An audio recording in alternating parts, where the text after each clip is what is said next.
Assalamualaikum semuanya. Apa kabar kalian?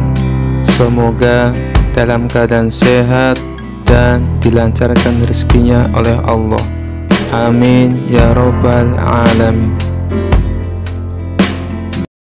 Suatu hari Khalifah Harun al-Rasyid ingin menguji kecerdikan Abu Nawas. Khalifah Harun al-Rasyid mengundang Abu Nawas ke istana dan memberikan kepadanya sebuah tantangan.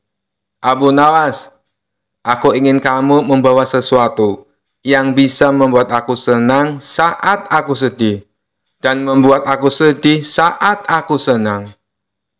Abu Nawas menanggapi tantangan ini dengan tenang.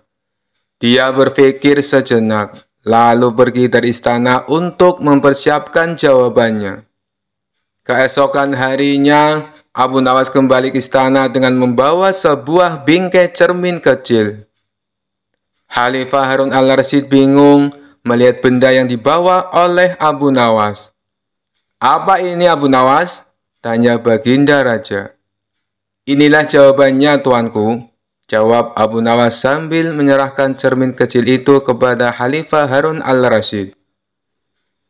Khalifah Harun al-Rasyid mengambil cermin itu dan melihat wajahnya sendiri di dalamnya.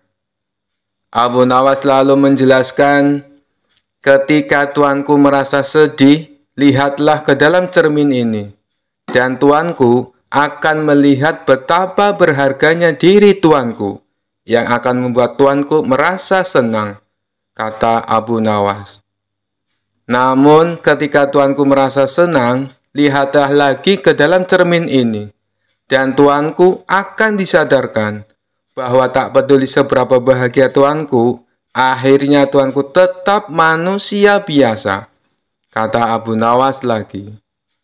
Khalifah Harun al-Rasyid sangat terkesan dengan kecerdikan Abu Nawas. Dia menyadari bahwa Abu Nawas telah berhasil memenuhi tantangannya dengan cara yang sangat cerdas dan unik. Khalifah Harun al-Rasyid lalu memberikan hadiah kepada Abu Nawas sebagai tanda penghargaan atas kecerdikan dan kearifannya. Kisah selanjutnya. Dikisahkan ada seorang bernama Ilham Alimuddin. Dia dulunya merupakan jenderal perang yang sangat terkenal, ahli siasat perang, jago negosiasi, dan juga kaya raya. Tapi karir berperangnya terhenti setelah mengalami kelumpuhan saat memimpin perang melawan Bizantium. Tidak berselang lama, anak istrinya juga ikut terbunuh.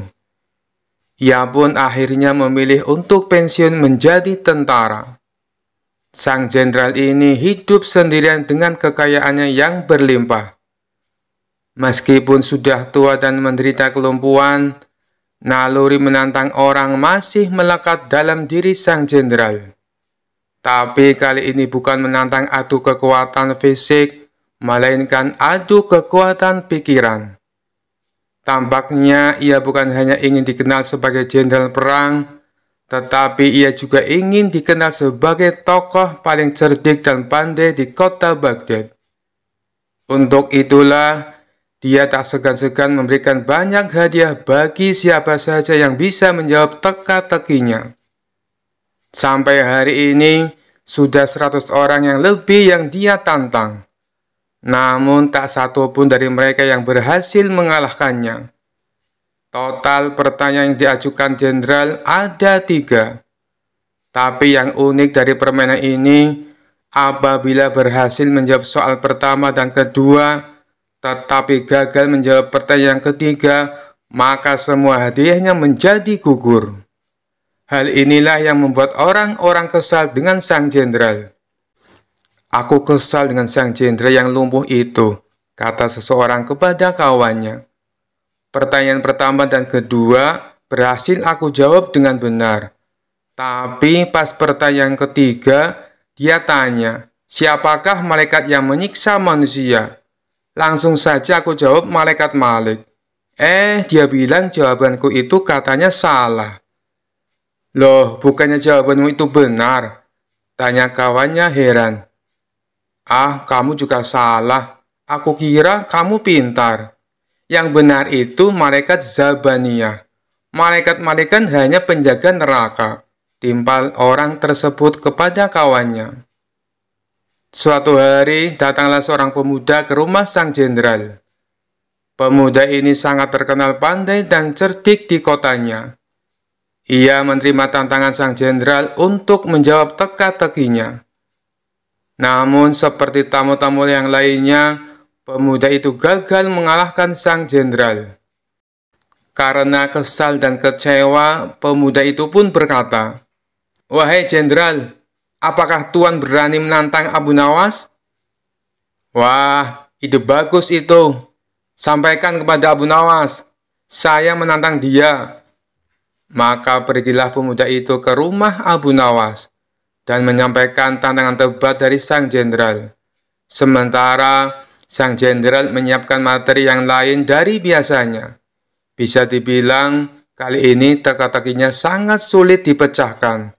Itu karena mengingat reputasi Abu Nawas adalah pujangga yang cerdik dan mempunyai 1001 akal. Oleh karenanya, sang jenderal sangat berhati-hati dan tidak sembarangan dalam membuat pertanyaan.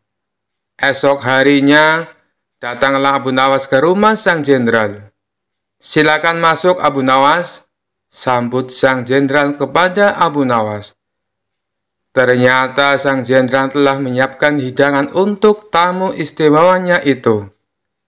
Setelah selesai makan dan minum, sang jenderal tanpa basa-basi mengutarakan niatnya.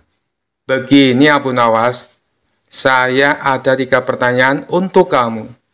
Kalau kamu bisa menjawabnya, dan ini khusus untuk kamu, hadiahnya akan saya tambah 2 kali lipat. Bukan 100.000 dirham, tetapi 200.000 dirham." Abu Nawas langsung terperanjat dengan hadiah yang ditawarkan oleh sang jenderal. "Namun ada syaratnya Abu Nawas. Kalau kamu tidak bisa menjawab semua pertanyaanku, sebagai hukumannya kamu harus berpidato di depan umum. Kalau aku adalah orang yang paling pintar di kota Baghdad," ucap sang jenderal kepada Abu Nawas. Tanpa menunggu lama, Abu Nawas langsung mengiyakan tawaran sang jenderal. "Baiklah Abu Nawas, sekarang kita mulai saja," sahut sang jenderal. "Tapi sebelumnya tutup matamu dengan kain ini, dan engkau harus menggendongku karena aku akan mengajakmu ke suatu tempat." Maka dengan mata tertutup kain, Abu Nawas menggendong sang jenderal. Kemudian, sang jenderal mengajak Abu Nawas ke tempat peternakan unta miliknya, di mana tempat itu tidak pernah dimasuki oleh orang lain. "Berhenti Abu Nawas," kata sang jenderal. "Pertanyaan pertama, katakan apa yang ada di hadapanmu," tanya sang jenderal. "Ini gila. Mana mungkin saya tahu dengan keadaan mata tertutup," pikir Abu Nawas. Tapi dengan cekatan, Abu Nawas langsung menjawab, "Di depan saya ada peternakan unta, Tuan Jenderal." Sang jenderal pun kaget. Bagaimana mungkin Abu Nawas bisa tahu? Padahal peternakan untanya tidak pernah dimasuki oleh orang lain. Mereka pun lalu melanjutkan perjalanan. Sang jenderal tetap digendong oleh Abu Nawas. 1 jam kemudian, sang jenderal berkata, "Berhenti Abu Nawas. Sekarang katakan padaku, apa yang ada di hadapanmu?" Sejenak Abu Nawas berpikir. Ia pun lalu menjawabnya, "Di depan saya ada sungai. Di sekitarnya ada pohon tin dan pohon zaitun," jawab Abu Nawas. Sang jenderal kembali dibuatnya kaget. Bagaimana mungkin Abu Nawas bisa menjawabnya dengan tepat? Dia pasti mempunyai ilmu sihir, pikir sang jenderal. "2 pertanyaan sudah kamu jawab dengan benar," ujar sang jenderal. "Mari kita lanjutkan perjalanan untuk pertanyaan terakhir," ajak sang jenderal. Sang jenderal kemudian menuntun Abu Nawas melewati gurun, hingga sampailah mereka berdua ke tempat pelacuran yang terletak di tengah-tengah padang pasir. "Berhenti Abu Nawas. Sekarang katakan padaku, "Apa yang ada di hadapanmu?" tanya sang jenderal. Abu Nawas tidak langsung menjawab, ia berkonsentrasi penuh. Kemudian pelan-pelan dia menjawab, "Di depan saya ada wanita telanjang, Tuan Jenderal." Sang jenderal pun kaget bukan main. Semua pertanyaannya bisa dijawab dengan tepat oleh Abu Nawas dengan mata tertutup. Sesuai kesepakatannya, akhirnya esok paginya sang jenderal menyerahkan hadiahnya di depan istana dan disaksikan oleh Baginda Raja dan masyarakat. Tapi sebelum memberikan hadiahnya, sang jenderal berpidato menceritakan pengalaman mereka berdua. "Wahai Abu Nawas, saya masih penasaran. Bagaimana kamu bisa menjawab semua pertanyaanku, sedangkan kedua matamu tertutup kain?" tanya sang jenderal. "Itu mudah saja, Tuan Jenderal," jawab Abu Nawas. "Ketika Tuan mengajukan pertanyaan pertama, kaki saya menginjak kotoran unta. Dari situlah saya menebak kalau saya berada di peternakan unta." Baginda Raja tersenyum mendengar jawaban Abu Nawas, sedangkan sang jenderal hanya bisa geleng-geleng kepala. Lalu dengan pertanyaan kedua, "Bagaimana kamu bisa menjawab dengan tepat?" tanya sang jenderal. Abu Nawas kembali menjawab, "Meskipun mata saya tertutup, tapi telinga saya bisa mendengar adanya suara air mengalir dan burung puyuh yang berkicau. Burung puyuh hanya mau makan biji-bijian buah tin dan zaitun. Sedangkan pohon tin dan zaitun hanya tumbuh di pinggiran sungai." Lagi-lagi Baginda Raja tersenyum. Sang jenderal dibuatnya terperangah dengan jawaban Abu Nawas. "Baiklah, semua jawabanmu itu masuk akal. Tapi kenapa kamu juga bisa menebak dengan tepat atas pertanyaan yang ketiga?" tanya sang jenderal penasaran. Dengan entengnya Abu Nawas menjawab, "Itu sangat mudah sekali, Tuan. Saat Tuan menyuruh saya berhenti, tiba-tiba saja saya merasakan ular Tuan bergerak-gerak di punggung saya." "Nut-nutan, Tuan Jenderal," jawab Abu Nawas sambil menahan tawa. "Dari situlah saya bisa mengetahui kalau di depan saya ada wanita telanjang." Spontan saja Baginda Raja ikut tertawa terpingkal-pingkal mendengarnya. Sedangkan sang jenderal hanya bisa tersenyum kecut menahan rasa malu. Kisah selanjutnya. Kala itu kota Baghdad mendadak gempar oleh kehadiran orang asing. Persoalannya bukan pada orangnya, melainkan orang asing tersebut tidak mempercayai adanya Tuhan.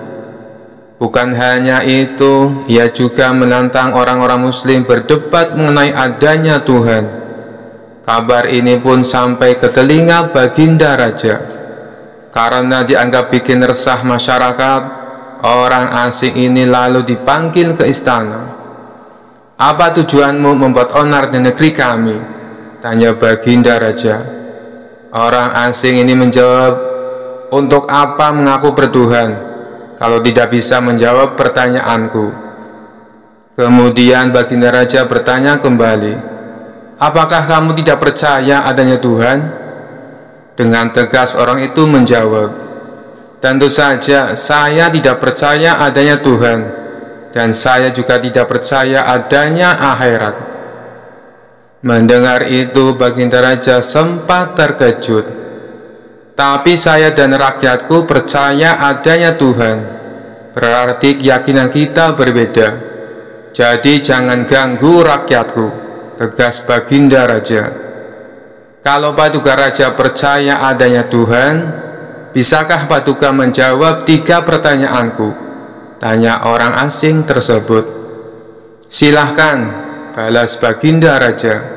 Pertanyaan pertama, orang Islam meyakini bahwa dunia dan seisinya adalah ciptaan Allah. Lalu, siapakah yang menciptakan Allah? Bukankah sesuatu yang ada pasti ada penciptanya? Pertanyaan yang kedua, katanya di dalam surga manusia tidak akan berak ataupun kencing. sedangkan mereka makan dan minum setiap hari. Bagaimana mungkin ini bisa terjadi? Padahal segala sesuatu yang akan dimasukkan pasti akan keluar, entah itu dengan bentuk yang lain. Dan pertanyaan yang ketiga, orang Islam meyakini kalau setan terbuat dari api, tapi katanya setan akan disiksa dengan api neraka. Mana mungkin api bisa menyakiti api? Mendengar pertanyaan orang asing itu, Baginda Raja hanya terdiam.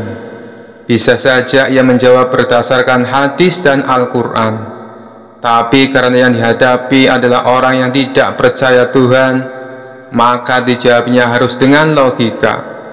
Kemudian salah satu menterinya membisikkan kepada Baginda Raja, "Paduka, kalau soal beginian serahkan saja pada Abu Nawas. Ia pasti bisa mematahkan argumen orang asing itu." Baginda Raja menyetujui usulan menterinya. Maka dipanggillah Abu Nawas ke istana. Singkat cerita, Abu Nawas pun datang menghadap Baginda Raja. Ia lalu dipersilakan duduk di sampingnya. "Ada apa, Paduka? Kenapa tiba-tiba memanggil hamba?" tanya Abu Nawas. "Begini Abu Nawas, orang asing ini tidak percaya adanya Tuhan, dan dia mengajukan 3 pertanyaan, tapi jawabannya harus masuk akal," ujar Baginda Raja. Sekilas Abu Nawas menatap orang asing tersebut. "Oh, ini orangnya yang bikin gempar kota Baghdad," pikir Abu Nawas. Abu Nawas lalu menghampiri orang asing itu dan duduk tepat di hadapannya. "Silakan, apa yang ingin kau tanyakan?" ucap Abu Nawas dengan penuh percaya diri. Orang asing tersebut memulai pertanyaannya. "Anda sebagai orang Muslim tentu percaya bahwa segala sesuatu, baik yang terlihat maupun yang tidak terlihat, pasti ada yang menciptakan." "Iya, tentu saja, saya percaya," jawab Abu Nawas. "Sekarang saya mau bertanya, siapakah yang menciptakan alam semesta dan seisinya?" tanya orang asing itu. "Yang menciptakan alam semesta dan seisinya adalah Allah Tuhan saya," jawab Abu Nawas. "Oh, baiklah. Lalu siapakah yang menciptakan Allah? Bukankah tadi Anda mengakui bahwa segala sesuatu, baik yang terlihat maupun tidak terlihat, pasti ada yang menciptakan?" tanya orang asing itu kembali. Sejenak Abu Nawas terdiam. Ia pun lalu berkata, "Anda pasti tahu kalau kami selaku orang Islam mengakui hanya ada satu Tuhan. Kita istilahkan saja Tuhan dengan angka 1. Sekarang gantian aku yang bertanya. Angka 3 berasal dari angka berapa?" tanya Abu Nawas. "Angka 3 berasal dari angka 2 ditambah 1, jawab orang asing tersebut. "Tepat sekali. Kalau angka 2 berasal dari angka berapa?" tanya Abu Nawas kembali. "Angka 2 berasal dari angka 1 ditambah 1, jawab orang asing itu. "Benar sekali. Sekarang kalau angka 1 itu sendiri berasal dari angka berapa?" tanya Abu Nawas. Orang itu kaget dengan pertanyaan tersebut. Ia hanya terdiam tak bisa menjawabnya. Kemudian Abu Nawas berkata kembali, "Pada intinya semua angka pasti ada awalnya, entah itu angka 5, angka 4, ataupun angka 10. Dan angka-angka tersebut diibaratkan alam semesta ciptaan Allah. Apabila kamu bertanya siapa yang menciptakan Allah, sama halnya saya bertanya dari mana angka 1 itu ada. Kamu pasti tidak akan bisa menjawabnya," jelas Abu Nawas. Orang itu pun langsung terdiam merenungi kata-kata Abu Nawas. "Untuk jawabanmu atas pertanyaanku yang pertama masuk akal juga. Sekarang pertanyaan yang kedua. Kalian sebagai Muslim pasti meyakini kelak hidup di surga tidak akan berak dan kencing. Padahal di sana kalian makan dan minum setiap hari. Mana mungkin itu bisa terjadi? Jelaskan padaku, tanya orang asing tersebut. Baik, akan saya jelaskan. Selama kamu dalam kandungan rahim ibumu, tentunya kamu makan dan minum, bukan? Karena menurut ilmu medis, seorang janin memakan sesuatu yang dimakan ibunya. Lalu ketika kamu dalam kandungan ibumu selama 9 bulan, apakah kamu pernah berak ataupun kencing? Untuk kedua kalinya, pertanyaan orang asing itu bisa dijawab dengan mudah oleh Abu Nawas. Baik, jawabanmu masuk akal. Sekarang pertanyaan terakhir. Kalian sebagai muslim pasti meyakini kalau setan terbuat dari api dan neraka juga terbuat dari api. Tapi yang membuat saya heran, katanya setan akan disiksa dengan api neraka. Mana mungkin api bisa menyakiti api? Itu hal konyol yang pernah saya dengar, ujar orang asing tersebut. Bisakah kamu menjelaskannya? Tanyanya kemudian. Sebelum aku menjawab pertanyaan yang terakhir, aku ingin kita saling berjanji. Apapun jawabannya, kamu tidak boleh marah, pinta Abu Nawas. Tentu saja saya tidak akan marah, apalagi kalau jawabannya masuk akal, balas orang asing tersebut. Tiba-tiba Abu Nawas menampar pipi orang asing itu dengan sangat keras. Baginda Raja dan orang-orang yang hadir terkejut dibuatnya. Hei, apa-apaan ini? Kalau tidak bisa menjawab, jangan emosi. Apalagi sampai main pukul kayak gini, protes orang asing itu. Siapa yang emosi? Itu tadi adalah jawaban saya. Apakah tadi kamu merasakan sakit? Tanya Abu Nawas. Tentu saja saya sakit, jawab orang itu sambil memegang pipinya. Coba kamu perhatikan tangan saya. Bukankah tangan saya terbuat dari tulang dan daging? Begitu juga dengan pipi kamu. Tapi ketika tangan saya ditamparkan ke pipi kamu, kamu langsung kesakitan. Itulah gambaran sederhana.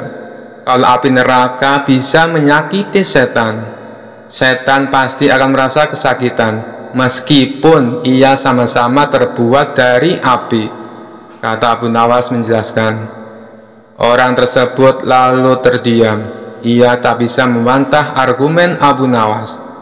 Sementara Baginda Raja dan orang-orang istana kagum atas kecerdikan Abu Nawas. Kisah selanjutnya. Dikisahkan Abu Nawas mempunyai seekor burung nuri yang cantik. Tiap pagi dan sore Abu Nawas rajin memandikan burungnya. Pada suatu ketika, Baginda Raja Harun al-Rasyid bertandang ke rumah Abu Nawas. Kedatangan paduka raja yang tiba-tiba itu membuat Abu Nawas kaget. Pasalnya di rumah Abu Nawas tidak tersedia makanan untuk menjamu sang raja. Tidak usah repot-repot Abu Nawas, saya hanya mampir sebentar. Bagaimana kabarmu? Lama sekali kamu tidak ke istana, ucap sang raja. Alhamdulillah, keadaan saya baik-baik saja, paduka, balas Abu Nawas. Paduka raja mengamati sekeliling rumah Abu Nawas. Saat matanya tertuju ke pojokan rumah, paduka raja melihat seekor burung nuri di dalam sangkar. Kamu sekarang memelihara burung, wahai Abu Nawas? Tanya sang raja.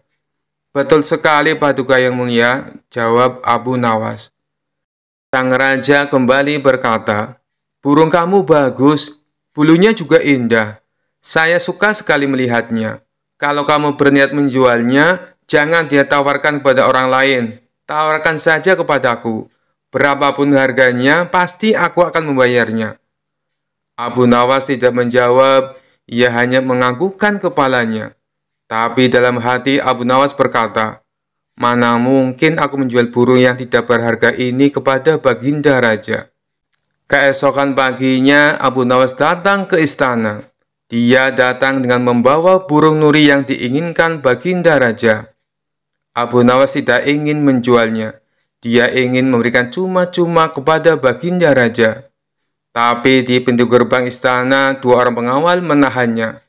Mereka berdua adalah kepercayaan menteri istana yang dengki kepada Abu Nawas. Ada keperluan apa kamu datang kemari? Tanya pengawal.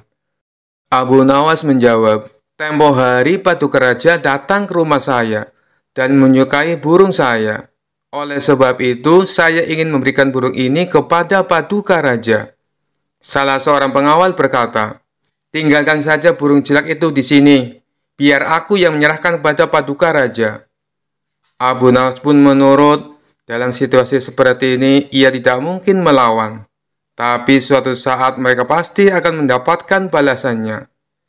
Kedua pengawal itu lalu menukar burung Abu Nawas dengan burung gereja.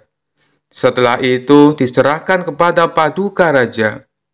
Paduka yang mulia, ini ada titipan burung dari Abu Nawas, ucap pengawal. Kurang ajar Abu Nawas, kata sang raja dengan nada penuh emosi. Sang raja merasa terhina dengan perbuatan Abu Nawas. Burung nuri yang diharapkannya, tapi burung gereja yang dikirimkan. Sang menteri yang dengki dengan Abu Nawas tersenyum puas melihat kinerja anak buahnya. Kali ini engkau pasti akan kena hukuman, wahai Abu Nawas, ujarnya dalam hati. Tanpa menunggu waktu, saat itu juga baginda raja mendatangi Abu Nawas. Hei Abu Nawas, kalau kau keberatan menjual burung nuri kepadaku, aku tidak apa-apa. Tapi jangan kau kirim burung gereja ke istana. Itu suatu penghinaan buatku. Kejam baginda raja dengan mata memerah menahan amarah. Abu Nawas kaget mendengar perkataan Paduka Raja. Padahal yang ia kirimkan adalah burung nuri sesuai dengan keinginan baginda raja. Tapi Abu Nawas tidak mempunyai saksi untuk membuktikannya. Sedangkan kedua pengawal yang menghadangnya di istana adalah orang kepercayaan menteri yang dengki kepada dirinya. Tapi Abu Nawas tidak kehilangan akal. Begini Paduka yang mulia, tutur Abu Nawas mencoba meredakan amarah baginda. Di istana Paduka telah kemasukan 2 orang penyihir. Baginda raja bertanya heran. Penyihir? Yang mana wahai Abu Nawas? Siapa mereka? Abu Nawas pun menjawab, 2 orang penjaga pintu istana, itulah penyihirnya. Mereka telah menyihir burung nuri menjadi burung gereja. Kalau Paduka tidak percaya, tunggulah besok di istana. Paduka akan menyaksikan sendiri betapa hebatnya sihir mereka. Saya masih punya burung satu lagi untuk Paduka. Sang raja bertanya, burung apa itu? Burung pipit Paduka yang mulia, balas Abu Nawas. Burung pipit? Kamu sendiri kan tahu, saya tidak suka dengan burung pipit, bentak sang raja. Sabar dulu Paduka yang mulia. Besok pagi saya akan ke istana membawa burung pipit. Nanti bisa disihir menjadi burung nuri oleh kedua pengawal yang menjaga pintu istana. Pagi-pagi sekali Abu Nawas sudah tiba di istana. Dia membawa burung pipit. Di depan gerbang, lagi-lagi Abu Nawas dicegat oleh kedua pengawal. Ada perlu apa lagi kau ke sini? Hardik si pengawal. Sudah kubilang, Paduka Raja sedang tidak menerima tamu.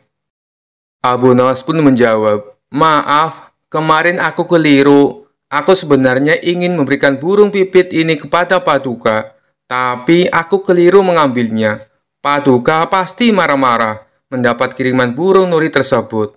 Semua orang tahu Baginda Raja sangat benci dengan burung nuri. Baginda pernah tersesat di hutan gara-gara burung nuri sialan itu. Maafkan aku telah membuat Baginda Raja marah. Taruh saja di situ, biar nanti aku yang menyerahkan kepada Paduka, perintah pengawal istana.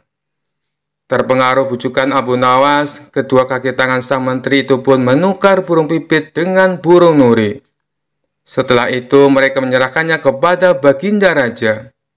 Keduanya bersukaria karena sebentar lagi Abu Nawas pasti akan mendapatkan hukuman yang berat dari sang raja. Paduka yang mulia, ini ada kiriman burung nuri dari Abu Nawas, ucap salah satu pengawal. Sang raja terperangah kaget.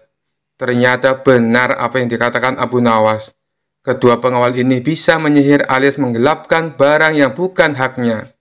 Ini burung nurinya. Lalu kemana burung pipitnya? Sindir Baginda Raja. yang langsung membuat wajah kedua pengawal itu pucat pasi. Belum sempat kedua pengawal itu menjawab, sang raja langsung menghukum kedua orang tersebut dan dipecat dari pengawal istana. Kisah selanjutnya. Cerita Abu Nawas kali ini berawal dari adanya pencuri di kota Baghdad. Si pencuri itu sebenarnya sering tertangkap oleh warga, namun tidak pernah jera dengan perbuatannya. Suatu hari ia mencuri di rumah salah seorang saudagar kaya raya. Ketika sedang menjarah barang-barang berharga, dia kepergok oleh si pemilik rumah. Saudagar kaya tersebut langsung berteriak minta tolong. "Ada pencuri, ada pencuri!" teriak saudagar kaya tersebut. Mendengar teriakan, para warga langsung berlari menuju rumah saudagar kaya itu. Mereka lalu mengepung si pencuri agar tidak bisa untuk melarikan diri. Tapi anehnya si pencuri tampak terlihat tenang. Dia sama sekali tidak ada niat untuk kabur. Justru ia menghampiri warga yang mengepungnya. Tentu saja warga langsung membekuknya. Bahkan ada beberapa orang yang hendak memukulinya. Dan ada juga yang ingin melemparinya dengan batu. Di saat itulah datang menteri istana untuk mengamankan si pencuri. "Kalian tidak boleh main hakim sendiri. Jangan sampai ada yang memukuli si pencuri, apalagi melempari dia dengan batu," teriak Tuan Menteri kepada para warga. "Tapi dia sudah seringkali mencuri, Tuan Menteri. Kami sangat geram dengan ulahnya. Biarkan kami memukulinya supaya jera," sahut salah seorang warga. "Kita lempari batu saja ke kepalanya, biar tidak merasakan warga," timpal warga yang lain. Melihat emosi warga yang mulai tak terbendung, Tuan Menteri lalu berkata, "Kalau ada yang berani menyakiti si pencuri ini, aku tidak segan-segan menghukum kalian. Kalian boleh memukul atau melempar batu ke pencuri ini, tapi ada syaratnya." "Apa itu syaratnya? Kami sudah tidak sabar ingin menghukumnya." Para warga penasaran. "Syaratnya adalah siapa yang tidak pernah memiliki kesalahan boleh memukul atau melempari batu ke pencuri ini," jelas Tuan Menteri menjelaskan dengan persyaratan tersebut. Para warga hanya terdiam, sebab mana mungkin ada manusia yang tidak pernah punya salah. Bahkan anak kecil pun pernah melakukan kesalahan. Akhirnya para warga membubarkan diri. Sementara si pencuri dibawa oleh Tuan Menteri dengan dalih akan diproses di pengadilan. Tapi kenyataannya di tengah jalan si pencuri malah dibebaskan dan disuruh untuk pulang. Usut punya usut, ternyata si pencuri adalah sahabat karib Tuan Menteri. Beberapa hari kemudian si pencuri kembali beraksi dan setiap kali tertangkap warga, Tuan Menteri selalu datang untuk menolong. Begitulah seterusnya, hingga suatu ketika si pencuri menyatroni rumah Abu Nawas. Kebetulan saat itu Abu Nawas baru saja mendapat hadiah emas dari Baginda Raja. Ketika si pencuri masuk ke rumah dan hendak mengambil emas tersebut, Abu Nawas keburu memergokinya. "Hai pencuri kurang ajar," ucap Abu Nawas. Bukannya kabur, si pencuri malah dengan tenang berjalan keluar meninggalkan Abu Nawas. Hal ini membuat Abu Nawas bertambah emosi. Abu Nawas lantas langsung memukul dan membekuknya. Si pencuri pun berteriak kesakitan. Mendengar ada kegaduhan di rumah Abu Nawas, warga pun segera berdatangan. "Ada apa, Abu Nawas?" tanya salah satu warga. "Orang ini hendak mencuri di rumahku," jawab Abu Nawas. "Lagi-lagi dia, seakan tidak ada kapoknya," ucap salah satu warga. "Tidak lama lagi pasti akan dibebaskan oleh Tuan Menteri," ujar warga yang lain. "Kita hukum saja ramai-ramai sebelum Tuan Menteri datang," sahut warga yang lain. Tapi sayangnya niat tersebut tidak terlaksana, sebab Tuan Menteri dan para pengawal segera mendatangi rumah Abu Nawas. Tuan Menteri lalu mengamankan si pencuri dengan melepaskannya dari tangan warga. Si pencuri kini berdiri di samping Tuan Menteri. "Sudah saya peringatkan berkali-kali, Kalian tidak boleh main hakim sendiri. Kalau ada yang berani menyakitinya, aku tidak segan-segan menghukum kalian. Ancam Tuan Menteri kepada para warga. Tapi bagi siapa saja yang tidak pernah memiliki kesalahan selama hidupnya, boleh memukul atau melempar batu si pencuri ini. Ayo silakan, bila kalian merasa sok suci, bentak Tuan Menteri. Mendengar itu, para warga pun terdiam seketika. Tapi tidak bagi Abu Nawas. Diam-diam ia mengambil 2 batu besar, lalu dilemparkan ke arah langit secara bersamaan. Saat 2 batu tersebut kembali turun ke bawah, masing-masing mengenai kepala si pencuri dan Tuan Menteri. Sontak si pencuri langsung pingsan jatuh tersungkur, dan kepalanya keluar darah bercucuran. Begitu juga dengan Tuan Menteri. Meskipun tidak pingsan, dia mengalami sakit yang luar biasa, dan dari kepalanya keluar darah bercucuran yang cukup banyak. Kurang ajar, siapa yang berani berbuat lancang melempar batu? Teriak Tuan Menteri penuh emosi. Dikarenakan takut menjadi sasaran amukan Tuan Menteri, orang-orang di sana lalu menunjuk bahwa Abu Nawaslah sang pelakunya. Kurang ajar kau Abu Nawas, kau akan mendapat hukuman berat, bentak Tuan Menteri. Salahku di mana? Kenapa tiba-tiba aku dihukum? Tanya Abu Nawas pura-pura. Kamu telah berani melempari kepalaku dengan batu, jawab Tuan Menteri. Oh, itu.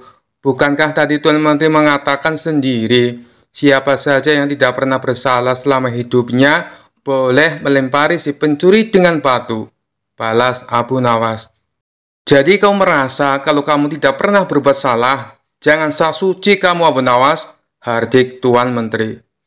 Justru itu, karena aku orang yang pernah berbuat salah, makanya aku minta bantuan malaikat langit. Aku berikan dia 2 batu dengan cara melemparnya ke atas. Ketika malaikat langit mengembalikan batu itu ke bawah, ternyata yang kena bukan hanya pencuri, tapi Tuan Menteri juga ikut kena. Mungkin malaikat langit lebih tahu bila selama ini Tuan Menteri bersekongkol dengan si pencuri, kata Abu Nawas. Mendengar itu, Tuan Menteri tidak bisa berkata apa-apa, tapi memendam amarah kepada Abu Nawas. Tuan Menteri ingin menghukumnya saat itu juga, karena perkataan yang diucapkan Abu Nawas hanya dibuat-buat. Belum sempat Tuan Menteri perintahkan pengawal untuk menangkap, tiba-tiba Abu Nawas berkata lagi, kalau besok-besok dia sampai kedapatan mencuri lagi, dan Tuan Menteri menolong dengan alasan akan mengamankannya, maka batu ini bukan hanya akan aku berikan kepada malaikat langit, tapi akan aku berikan juga kepada Baginda Raja, ancam Abu Nawas. Mendengar perkataan tersebut, nyali Tuan Menteri mendadak ciut. Tuan Menteri yang tadinya bersikap garang mendadak berubah menjadi santun, sebab tahu betul betapa dekatnya Abu Nawas dengan Baginda Raja. Maafkan aku Tuan Abu Nawas, aku pastikan kali ini si pencuri akan mendapat hukuman, kata Tuan Menteri. Sejak saat itulah, akhirnya si pencuri menjadi jera dan tidak mengulangi perbuatannya, karena Tuan Menteri sudah tidak berani melindunginya. Sekian dulu perjumpaan kita kali ini. Sampai bertemu lagi di kisah-kisah selanjutnya. Terima kasih yang sudah subscribe dan setia menonton channel ini. Wassalamualaikum warahmatullahi wabarakatuh.